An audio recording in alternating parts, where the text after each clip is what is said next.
اللہ کے اس نیک بندے کی سٹوری سن کر آپ ضرور حیران ہو جائیں گے۔ یہ ہے لیبیا کا عامر، جنہوں نے کئی سالوں سے ارادہ رکھا تھا کہ میں حج پہ جاؤں گا اور پیسے جمع کر کے آخر کار ان کا ٹکٹ بھی ہو گیا۔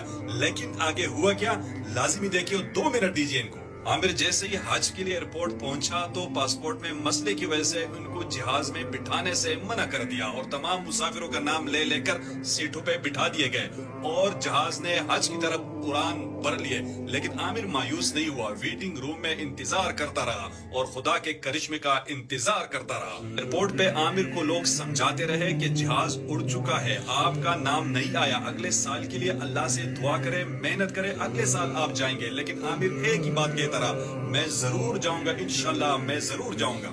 ادھر رب کو کچھ اور منظور تھا۔ جیسے ہی طیارہ ہوا میں بلند ہوا، اچانک اس میں فنی خرابی آ گئی اور کچھ ہی دیر بعد اسی ایئرپورٹ پہ لینڈ کر گیا۔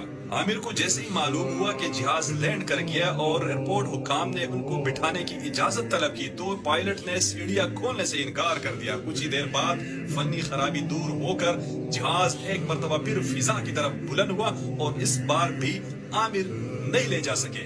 لیکن یہ مرد مومن نہ مایوس ہوا نہ گھر واپس چلا۔ حکام نے دوبارہ ان کو سمجھانے کی کوشش کی کہ اب ساری امیدیں ختم ہو گئی، اب آپ گھر چلے جائیں۔ لیکن اس بار ان کا جواب لبریز تھا، کہا کہ ان الطیارۃ لن تذهب بدونی وانها ستعود، یہ جہاز میرے بغیر نہیں جائے گا، یہ پھر لوٹے گا۔